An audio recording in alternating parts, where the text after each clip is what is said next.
Shalom Bapak, Ibu, Saudara-saudara yang terkasih, apa kabar? Kembali lagi di program Mimbar Agama Katolik, tentunya hanya di TVRI, Media Pemersatu Bangsa. Semoga Anda sehat selalu dan senang sekali hari ini saya Maria Kristi kembali menjumpai Anda di program kesayangan kita.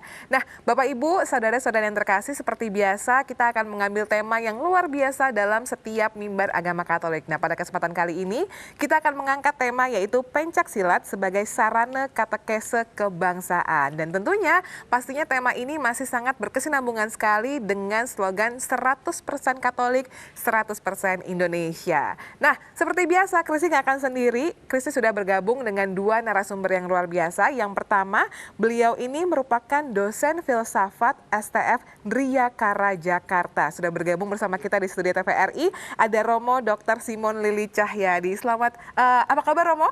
Terima kasih Krisis, salam sehat. Salam sehat pada pemirsa semua. Salam sehat ya, karena memang juga kita kan sekarang mau ngomongin pencaksilat nih. Romo ini juga punya background olahraga yang luar biasa loh. Nanti kita akan ngobrol-ngobrol sama Romo.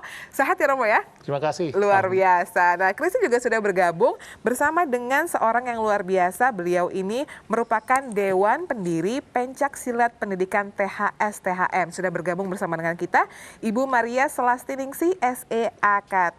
Selamat bergabung kepada Mbak Nini. Iya, terima kasih sudah Seger diundang. banget loh ini loh ya. Sehat juga kita ya.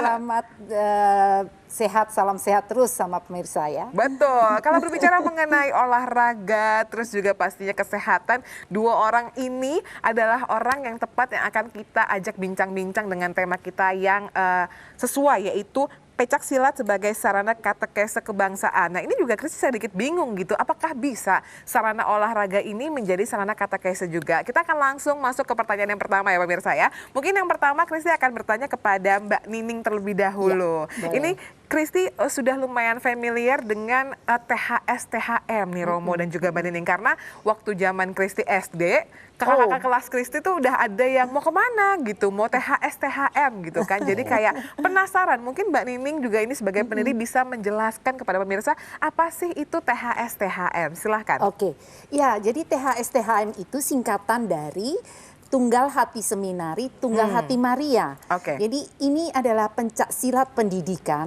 Tunggal Hati Seminari, Tunggal Hati Maria. Kenapa disebut Tunggal Hati Seminari? Itu karena kita memang berawal dari seminari. Jadi sebenarnya ini sudah hampir 35 tahun lah ya.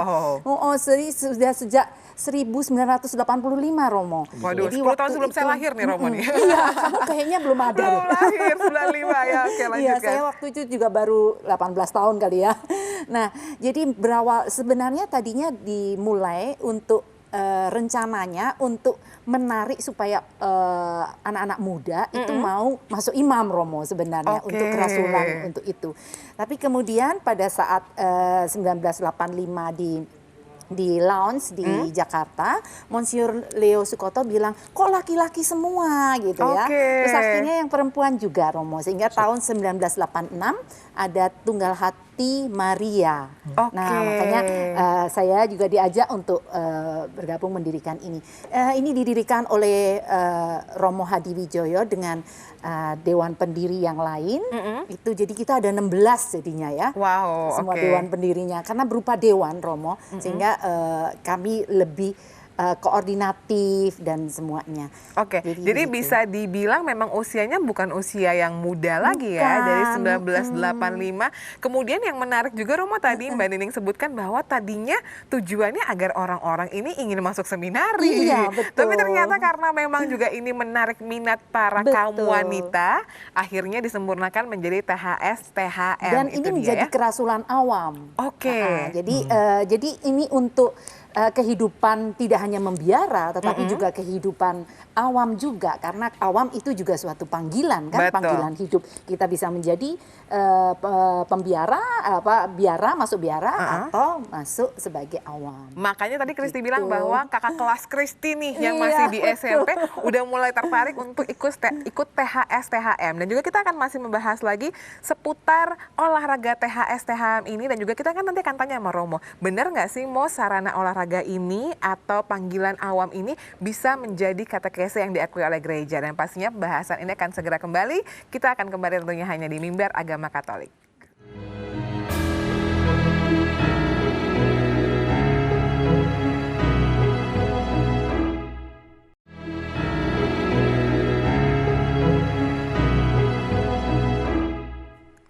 Ya, Bapak Ibu, saudara-saudara terkasih, kembali lagi di Mimbar Agama Katolik, tentunya hanya di TVRI, Media Pemersatu Bangsa. Dan kita masih membahas apakah betul ya THS, THM atau panggilan awam ini bisa menjadi sarana untuk menggembala juga dan diakui oleh katekese. Nah, kita akan langsung bertanya kepada Romo Simon. Romo, Kristi mau tanya, apakah benar pencak silat ini bisa menjadi salah satu sarana untuk katekese, Romo? Silakan. Oh bisa Kristi, sungguh. Karena kalau kita lihat kan fungsi dari katekese bagaimana iman, ajaran iman dikomunikasikan, bisa meresap dan diterima. Itu berarti tujuannya ke sana. Lalu kan ada macam-macam sarana untuk itu. Sarana yang dipakai bisa macam-macam, bisa lagu, bisa musik, bisa kor, bisa drama, bisa juga pencaksilat. Jadi sebagai salah satu sarana untuk katekese, menurut saya pencaksilat itu bisa saja. Bagus dan efektif. Jadi sebenarnya bisa dibilang walaupun ini terlihat seperti olahraga, ini juga sebenarnya katekese sama seperti pujian dan penyembahan juga. Tadi Romo bilang ya choir dan lain-lain, ini sama ya Mo ya? Benar nggak Mo? Ada beberapa yang berbeda tentu saja. Kalau misalnya dari choir atau dari pencaksilat. Yang khas pada pencaksilat itu adalah 3 unsur. Apa tuh Mo? Unsur pertama pengembangan fisik. Jadi tentu saja dengan silat, dengan gerakan-gerakan dan jurus. Unsur kedua itu adalah pengembangan mental. Disiplin, ya berani mengakui kelemahan atau kekuatan orang. Respect pada orang lain termasuk lawan. Dan yang unsur ketiga tentu saja unsur spiritual. Dan yang ini menurut saya yang mungkin tipikal dan dalam gereja Katolik, yaitu ada bentukan mengenai misalnya devosi kepada Maria, devosi kitab suci, dan seperti itu. Jadi memang kalau kita tarik di garis besarnya dari 100% Katolik, 100% Indonesia ini, banyak sekali loh sarana kita untuk menjadi 100% Katolik, 100% Indonesia. Salah satunya untuk orang-orang yang suka olahraga ini bergabunglah di komunitas THS, THM. Nah sekarang Kristi mungkin akan bertanya lagi kepada Mbak Nining nih. Sebenarnya dari 35 tahun, dari 1985, perkembangannya di Indonesia sendiri, terutama di paroki-paroki yang ada di Jabodetabek ini seperti apa sih Mbak Nining? Ya, sebenarnya kita sudah ada di 32 keuskupan. Tinggal kurang satu kayaknya. Ya, jadi memang paling banyak itu di daerah timur, karena memang ya itu banyak sekali, bahkan di Atambua aja udah 10.000 lebih gitu ya. Memang untuk di Jakarta ini kita lagi benahin lagi supaya tetapi sudah ada banyak juga di Jakarta, ada distrik Jakarta itu.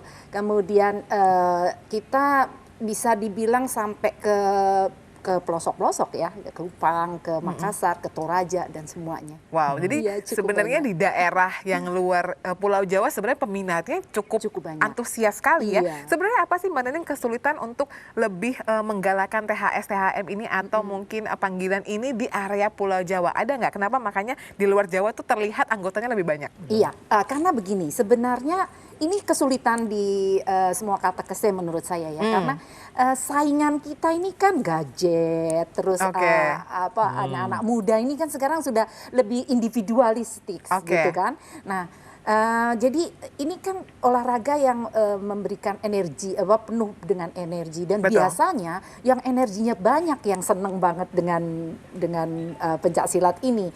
Nah, teman-teman yang di daerah timur itu energinya masih cukup kuat, lebih banyak ya, dan memang tenaganya masih ini. Nah, ada anak-anak yang di Jawa ini memang agak kecenderungannya sekarang nih mulai begitu. Tetapi kami mulai galakkan dan mulai banyak yang tertarik. Terlebih orang tuanya, Romo, malahan. Orang tuanya tuh udah mulai seneng banget gitu. Kalau ada ini minimal anak saya bergeraklah seminggu sekali 2 jam aja gitu. Jadi jangan cuma begini terus gitu ya adik-adik ya. Ini karena kita nanti akan menjadi lebih sehat baik secara fisik maupun mental dan spiritual. Karena jadi kompleks ya. THS-THM kan ada 3 pilar nih. Jadi yang kita ajarkan satu pencaksilat itu sendiri, tapi kita juga belajar organisasi. Di situ kita belajar bagaimana berorganisasi, memimpin, leader. Dan rekreasi. Nah itu dia ya. Apalagi sekarang ini kan sudah banyak sekali orang yang harus di rumah aja gitu. Sekarang semua aktivitas yang dewasa-dewasa mau meeting, mau kantor, majority work from home gitu kan. Jadi udah laptop deh tuh ya. Terus juga yang anak-anak juga masih sekolah daring, jadi masih benar-benar sangat sangat terpaku pada gadget, mungkin salah satu inisiasinya lagi ini adalah untuk olahraga balancing fisiknya. ya. Jadi kita harus ada balance. Hidup ini kan nggak bisa begini terus kan, lurus begitu terus. Nah ini dengan balance ini kita, nah lalu kita punya landasan spiritual Katolik. Itu yang paling penting. Jadi rekreasinya rekreasi Katolik, organisasi Katolik, kemudian pencak silatnya juga pencak silat Katolik. Itu dia. Begitu, jadi kompleks ya. Nah, Christine menarik sekali kepada Romo Simon karena ternyata Romo Simon ini juga punya background selain seorang Romo, ini punya background bela diri atau sport bela diri yang oke banget nih. Romo mungkin bisa ceritain nggak sih gimana perjalanan Romo secara singkat aja, mau gimana ketertarikan Romo pada olahraga, terutama olahraga bela diri, Mo? Ya, Chris, pertama-tama saya melihatkan bela diri bukan sekedar fisik tadi, tapi ada unsur yang lebih dalam daripada itu, unsur kerohanian, unsur mental, unsur budaya. Saya sendiri karena waktu itu buat riset di Jepang tentang gereja Katolik pada masa Jepang, di situ saya berkenalan dengan Kendo kan sejak 2015. Lalu saya meminati Kendo, sebelumnya juga berlatih Aikido. Lalu saya menimba juga unsur-unsur spiritual dari itu. Maka dari itu saya menjawab tadi bahwa pencaksilat bisa menjadi sarana katekese. Karena saya sendiri mengalami. Romo sendiri mengalami. Dan juga Romo ini tadi pada saat sebelum syuting ya pemirsa ya, Romo ini sudah bercerita banyak sekali tentang pengalamannya. Tadi olahraganya apa Romo yang 2 tadi sebutkan? Pertama saya ikut kursus Aikido dan juga Kendo. Waduh, kebayang nggak Romo yang biasanya memimpin misa atau mungkin mengajar, ini lemah sekarang lembut gitu ya? Lemah lembut sekarang ini begitu diajak duel di 2 olahraga itu, Romo ini juaranya ya. Dan pastinya kita juga masih akan terus membahas lagi tentang sarana ini, katekesi dari olahraga ini, dan juga masih menyangkut benang merah 100% Katolik, 100% Indonesia, tentunya hanya di bimbingan Rohani Katolik, hanya di TVRI, media pemersatu bangsa.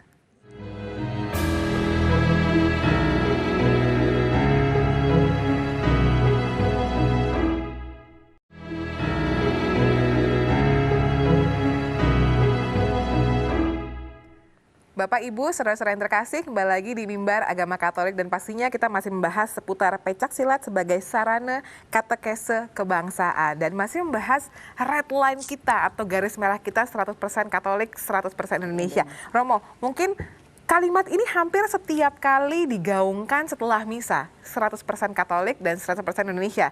Dan tadi kita juga sudah berbicara ya mengenai khususnya THM ini bahwa memang loh sarana atau katekese ini bisa menjadi salah satu sarana yang tepat untuk anak-anak muda sekarang. Nah, kalau menurut Romo sendiri nih Romo, sebenarnya bagaimana sih cara mudah anak-anak muda, terutama anak-anak muda Indonesia itu bisa mencintai tanah air? Ya, Chris, pertama-tama kita perlu ingat bahwa di dalam dokumen gereja, itu Gaudium et Spes namanya, itu sukacita dan pengharapan. Di situ dikatakan dengan jelas bahwa sukacita, pengharapan, dan keprihatinan masyarakat atau dunia, itu juga suka duka, keprihatinan, dan pengharapan umat Kristen, umat Kristiani, umat Katolik, pengikut Kristus. Maka dari itu saya kira prinsipnya jelas bahwa kita tidak hidup di ruang kosong. Di tempat di mana kita tinggal, di situ kita ikut bersama-sama membangun. Nah, dalam rangka itu menurut saya mencintai bangsa itu termasuk di dalamnya.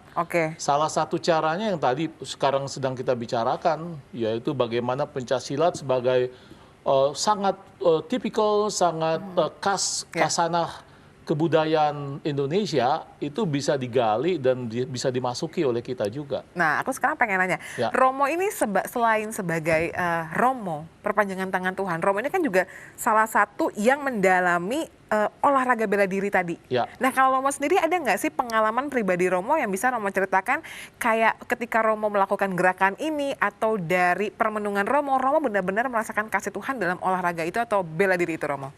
Ya, saya kasih contoh konkret, misalnya di dalam Kendo ya, yang saya mainkan. Di dalam Kendo itu misalnya kalau saya mengalahkan orang, atau kan dalam Kendo yang bisa dipukul 4 titik gitu. Kalau saya sudah menghantam orang, saya tidak boleh bersukacita dengan, wah kasih tangan begini ya. Nggak nah, boleh kalau tangan begini ya? Lalu saya langsung dapat nilai rendah. Jadi saya harus diam, lalu dinyatakan oleh juri bahwa misalnya saya betul, dia kalah, lalu saya harus diam dan memberi hormat. Itu berarti kasihnya ya Romo ya? Ya, berarti kita harus respect pada orang yang kalah. Jadi orang kalah itu bukan untuk diinjak-injak, tapi direspeki. Itu menurut saya prinsip bagaimana sesama juga termasuk musuh.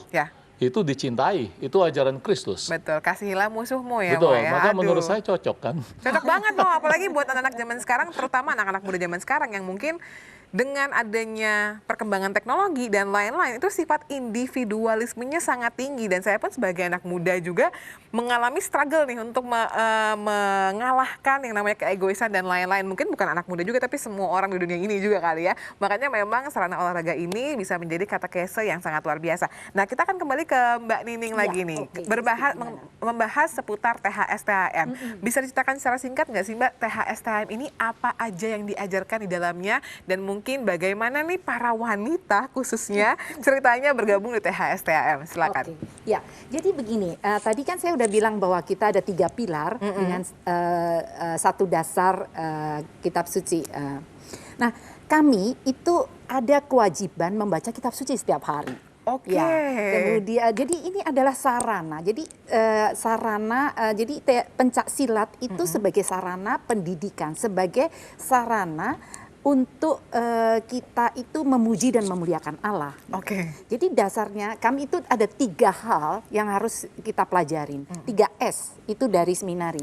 Sanctitas itu kesucian. Kami THS-THM harus berusaha terus-menerus hidup suci. Kita memang belum suci ya, tetapi kita harus berusaha untuk hidup suci dong, gitu kan. Kemudian sanitas, kita harus menjaga kesehatan, menjaga diri dengan banyak bergerak, dengan berlatih, kita menjadi sehat dan bersih tentu saja. Apalagi sekarang ya, kita harus menjaga kebersihan. Kemudian siensia. Siensia itu adalah bagaimana kita terus-menerus mengembangkan diri. Gereja ini kan semper reformanda ya. Jadi kita sebagai anak muda, sebagai individu itu juga harus terus-menerus belajar, mau belajar, menimba ilmu dimanapun, mengembangkan diri sehingga kita menjadi berkembang dan berbuah. Akhirnya kita berbuah. Jadi harapannya anggota THS-THM itu adalah hidup suci, memuji dan memuliakan Allah, mengembangkan diri dengan baik, dengan sehat, badan sehat, kita memuji dan memuliakan Allah dan berbuah untuk masyarakat, untuk gereja, dan untuk bangsa. Apalagi itu, komplit banget ya. Apalagi kalau misalnya berbicara katekese dan juga komunitas, kita bertumbuh melakukan 3 hal itu, 3 poin tadi bersama-sama ya. Jadi ketika mungkin ada masa-masa yang jatuh gitu kan, jadi ada ditopang. Ada yang menopang, ada yang mendoakan gitu ya.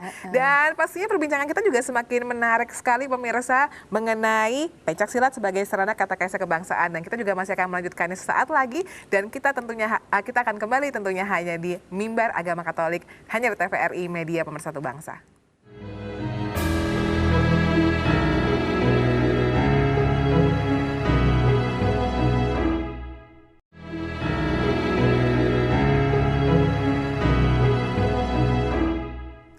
Bapak Ibu, saudara-saudara yang terkasih, kembali lagi di Mimbar Agama Katolik dan masih membahas seputar pencak silat sebagai sarana katekese kebangsaan. Dan mungkin terakhir nih, saya akan tanya kepada Mbak Nining nih, gimana sih Mbak Nining untuk anak-anak muda atau mungkin orang-orang yang ingin bergabung di THS-THM khususnya di Indonesia? Silakan.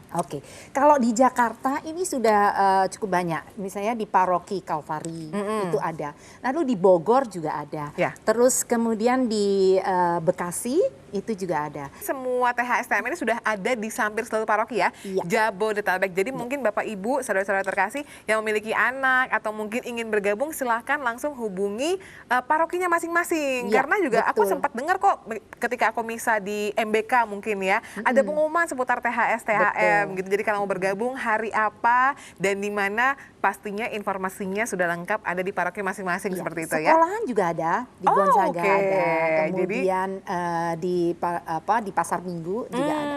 Jadi sudah komplit ya, sarananya sudah dibuka. Jadi kalau berminat silahkan cari tahu di paroki atau mungkin sekolah terdekat ya. Dan terakhir mungkin untuk Romo, mungkin ada nggak sih pesan-pesan dari Romo untuk anak muda yang sekarang ini masih bingung nih gimana ya mengalami kebuntuan atau mungkin mengalami kebosanan, apalagi masa-masa pandemi gini kan, stres atau anxiety itu kayaknya gampang banget hinggap gitu. Mungkin Romo punya pesan-pesan buat anak muda yang ada di rumah untuk tetap semangat dan juga pastinya untuk menjadi anak yang 100% Katolik, 100% Indonesia.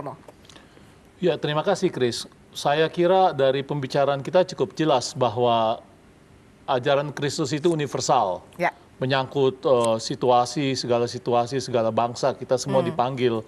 Di mana kita tinggal, di situ kemudian kita terlibat menjadi terang dan menjadi garam. Saya kira THS-THM itu bisa menjadi sarana yang efektif untuk itu. Ya. Di mana orang dilatih untuk tidak gampang patah, untuk kemudian juga punya semangat yang tinggi dalam menghadapi hidup dan tantangannya. Mengapa tidak dicoba untuk THS-THM ini sebagai sarana untuk Anda yang masih muda untuk terlibat? Betul ya, jadi kenapa tidak gitu, apalagi sudah jelas sekali bahwa memang ini salah satu sarana katekese yang cukup kompleks dan juga benar-benar pas banget untuk generasi muda yang tenaganya masih banyak juga, jadi disalurkan dengan cara yang baik gitu. Kalau kata anak muda zaman sekarang ibarat kata menabung di dunia nanti memetiknya di akhirat juga ya Mo ya. Banyak loh anak muda yang sudah mulai memikirkan itu. Tapi sekali lagi terima kasih kepada Romo Simon dan juga Mbak Nining yang sudah bergabung dan juga atas pembicaraan yang sangat luar biasa. Ini kita akhirnya jadi tahu bahwa ternyata ada juga loh sarana katekese di pencaksilat yang kita mungkin tahu selama ini cuma olahraga aja, tapi ternyata di ajaran Gereja Katolik ini bisa menjadi katekese yang sangat luar biasa. Dan juga pastinya sekarang waktunya untuk Kristi pamit undur diri sebelum nantinya juga akan ditutup oleh berkat dan juga doa dari Romo Simon ya. Sekali lagi Bapak Ibu sekalian, terima kasih sudah menyaksikan Mimbar Agama Katolik dan jangan lupa untuk selalu saksikan Mimbar Agama Katolik setiap Senin tentunya hanya di TVRI, media pemersatu bangsa. Dan sekarang mari kita tutup perjumpaan hari ini dengan doa dan juga berkat dari Romo Simon. Silakan.